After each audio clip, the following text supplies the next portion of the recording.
Hello everybody, my name is राशि जागेट। आज पढ़ेंगे कक्षा 7 की हिंदी की किताब जिसपे पाठ नंबर 2 दादी माँ। इस पाठ के लेखक है शिव प्रसाद सिंह। शुरू करते हैं दादी माँ पाठ। कमजोरी ही है अपनी, पर सच तो यह है कि जरा सी कठिनाई पड़ते बीसों गर्मी बरसात और बसंत देखने के बाद भी मेरा मन सदा नहीं तो प्राय अनमना सा हो जाता है। कमजोरी का अर्थ है कमी, दोष। अनमना का अर्थ है उदास। लेखक कहता है कि आज एक नहीं बीसों वर्ष हो गए हैं। जीवन में थोड़ी सी परेशानी आती है तो मन परेशान हो जाता है। मेरे शुभचिंतक मित्र मुँह पर मुझे प्रश्न करने के लिए आने वाली छुट्टियों की सूचना देते हैं और पीठ पीछे मुझे कमज़ोर और जरा सी प्रतिकूलता से घबराने वाला कहकर मेरा मजाक उड़ाते हैं। प्रस्तुत लाइन में लेखक कहता है कि मुझे उदास देखकर मेरे शुभचिंतक मित्र आने वाली छुट्टियों की सूचना देते हैं जिससे कि मैं प्रश्न हो जाऊं। साथ ही विषम परिस्थितियों में वे मेरा मजाक भी उड़ाते हैं। मैं सोचता हूँ, अच्छा अब कभी उन बातों को सोचूंगा। ठीक है, जाने दो, सोचने से होता ही क्या है। वे कहते हैं कि ये परेशानियों में घबराने वाला है। मैं सोचता हूँ कि कोई बात नहीं, अपनी कमजोरियों के बारे में मैं सोचूंगा, परंतु सोचने से कुछ नहीं होता है। पर बरबस मेरी आँखों के सामने शरद की शीत किरणों के समान स्वच्छ शीतल किसी की धुंधली छाया नाच उठती है। बरबस का अर्थ है जबरन न चाहते हुए भी। शरद का अर्थ है बरसात और शीत के बीच की ऋतु। धुंधली छाया का अर्थ है अस्पष्ट रूप। नाच उठना यानी दिखाई देना। कवि कहते हैं कि मुझे वर्षा और शीतकाल के बीच की शरद ऋतु के समान साफ व शांत स्वभाव की अपनी दादी माँ की एक अस्पष्ट छवि अपनी आँखों के सामने दिखाई देने लगती है। प्रस्तुत गद्यांश में इसके लेखक शिव प्रसाद सिंह है। लेखक ने यहाँ दादी माँ की याद में अपनी मन स्थिति का वर्णन किया है। दूसरा गद्यांश देखिए। मुझे लगता है जैसे कवार के दिन आ गए हैं। कवार के दिन आ गए हैं। मेरे गांव के चारों ओर पानी ही पानी हिलोरे ले रहा है। दूर के सीवान से बाहर आए हुए मोथा। लेखक कहता है कि कवार का महीना आ गया है और अधिक वर्षा होने के कारण मेरे गांव के चारों ओर जिधर देखो उधर पानी ही पानी बह रहा है और साई की अधगली घासें, गेहूर और वन प्याज की जड़ें तथा नाना प्रकार की बरसाती घासों के बीच सूरज की गर्मी में खौलते हुए पानी में सड़कर एक विचित्र गंध छोड़ रहे हैं। रास्तों में कीचड़ सूख गया है और गांव के लड़के किनारों पर झाग भरे जलाशयों में धमाके के कूद रहे हैं। मोथा और साई का अर्थ है खरपतवार। विचित्र का अर्थ है अनोखी। गंध का अर्थ है महक। जलाशय का अर्थ है तालाब। कि दूर सीवान से पानी में बहकर आए मोथा और साई की अधगली घासें, गेहूर और वन प्याज की जड़ें तथा अनेक प्रकार की घासों के बीच की गंध आ रही है। कारण है कि ऊपर से सूर्य की भीषण गर्मी यानी तेज गर्मी वर्षा के अत्यंत गर्म पानी में वे सड़ चुकी है।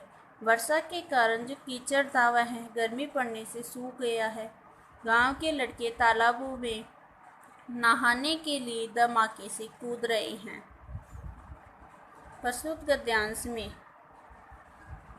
लेखक शिव प्रसाद बता रहे हैं कि यहाँ वर्षा के प्रभाव का वर्णन किया गया है। अगला गद्यांश है। अपने अपने मौसम की अपनी अपनी बातें होती हैं। आषाढ़ में आम और जामुन न मिले चिंता नहीं, अगहन में चिवड़ा और गुड़ न मिले दुख नहीं, चैत के दिनों में लाई के साथ गुड़ की पट्टी न मिले अफसोस नहीं, पर कवार के दिनों में इस गंधपूर्ण झाग भरे जल में कूदना न हो तो बड़ा बुरा मालूम होता है।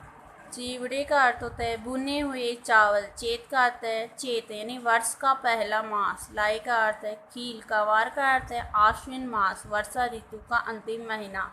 लेखक कहता है कि आषाढ़ माह में आम और जामुन के फल, अगहन में भुने हुए चावल से बनने वाला चिवड़ा और गुड़, चैत्र के माह में लाए और गुड़ से बनी पटती एक बार न मिले तो कोई बात नहीं, परंतु माटी की गंध भरे और झाग वाले पानी में कूदने का मौका न मिले तो अच्छा नहीं लगता। मैं भीतर उड़क रहा था, एक दिन ही तो कूद सका था, नहा धोकर बीमार हो गया। हल्की बीमारी न जाने क्यों मुझे अच्छी लगती है। थोड़ा थोड़ा जवर करते हैं बुखार, सर में साधारण दर्द और खाने के लिए दिन भर नींबू और साबु, लेकिन इस बार ऐसी चीज़ नहीं थी। जवर जो चढ़ा तो चढ़ता ही गया, रजाई पर रजाई और उतरा रात 12 बजे के बाद। लेखक कहता है कि हल्की बीमारी इस मौसम में अच्छी लगती है। साबु का अर्थ है साबूदाना, उड़क रहा यानी लालायित हो रहा था, बहुत इच्छुक, क्योंकि दर्द एवं जवर में दिन भर नींबू का पानी और साबू खाने में आनंद आता है, लेकिन इस बार जवर बुखार आया तो उतरा ही नहीं। रजाई पर रजाई ओढ़ते रहे, बुखार उतरा तो रात 12 बजे के बाद, वर्षा के बाद प्राय ऐसा दृश्य देखने को मिलता है। जवर भी घर घर ही समस्या बन जाता है। लेखक ने यहाँ पर वर्षा ऋतु का अपने स्वास्थ्य पर प्रभाव का वर्णन किया है। दिन में मैं चादर लपेटे सोया था, दादी माँ आई, शायद नहाकर आई थी। उसी झाग वाले जल में पतले दुबले स्नेह सने शरीर पर सफ़ेद किनारीहीन धोती, सन से सफ़ेद बालों के सिरों पर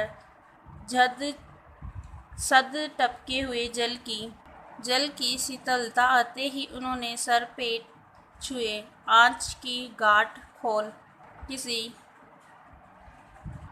अदृश्य शक्तिधारी के चबूतरे की मिट्टी मुँह में डाली, माथे पर लगाई। स्नेह स्नेह का अर्थ है प्रेम से भरा हुआ, सन का अर्थ है एक प्रकार के पौधे से प्राप्त सफ़ेद रेशों जिससे रस्सी बनती है। शब्द का अर्थ है ताज़ा, उसी समय। अदृश्य का अर्थ है दिखाई न देने वाले, शक्तिधारी का अर्थ है शक्ति धारण करने वाला। लेखक कहता है कि जब वह दिन में चादर ओढ़कर लेटा था, उसी समय दादी माँ शायद झाग वाले वर्षा के पानी में स्नान करके आई। दादी माँ बिना किनारे की सफ़ेद धोती पहनी थी, जो उसके विधवा जीवन को दर्शा रही थी। सन की तरह सफ़ेद गीले बाल दादी माँ के शीतल और प्रेम पूर्वक स्वभाव को प्रकट कर रहे थे। दादी माँ ने आते ही लेखक के सर और पेट को छूकर जवर को मापने का प्रयास किया। अपनी धोती के गांठ से किसी देवी या शक्ति के चबूतरे की मिट्टी निकाली और उसके मुँह में डाल दी। दिन रात चारपाई के पास बैठी रहती, कभी पंखा जलती, कभी जलते हुए हाथ पैर कपड़े से सहलाती, सर पर दालचीनी का लेप करती और 20 बार छू छू कर जवर का अनुमान करती, हांडी में पानी आया कि नहीं, उसे पीपल की छाल से झोंका कि नहीं, खिचड़ी में मूंग की दाल एकदम मिल तो गई है, कोई बीमार के घर में सीधे बाहर से आकर तो नहीं चला गया, आदि लाखों प्रश्न पूछ कर घर वालों को परेशान कर देती। इतना ही नहीं, वो उसके माथे पर भी लगा दी, क्योंकि दादी माँ को देवी शक्ति पर अपार विश्वास था। दादी माँ बीमारी की स्थिति में दिन रात चारपाई के पास बैठकर लेखक के ऊपर पंखा डुलाती रहती, उसके हाथ पैर अपने हाथों से सहलाती, सर पर दालचीनी का लेप करती। यह सब करने के बाद अनेक बार छू छू कर जवर की तीव्रता को जानने का प्रयास करती। घरवालों को अनेक प्रश्न पूछ पूछ कर परेशान कर देती, जैसे हांडी के पानी को पीपल की छाल से जोखा या नहीं, मूंग की दाल की खिचड़ी बनाई क्या, बीमार के पास कोई बाहर का व्यक्ति आया तो नहीं। इस प्रकार के अनेक प्रश्न वो पूछती रहती। लेखक ने यहाँ दादी माँ के सेवाभावी व्यक्तित्व का बहुत सुंदर सजीव वर्णन किया है।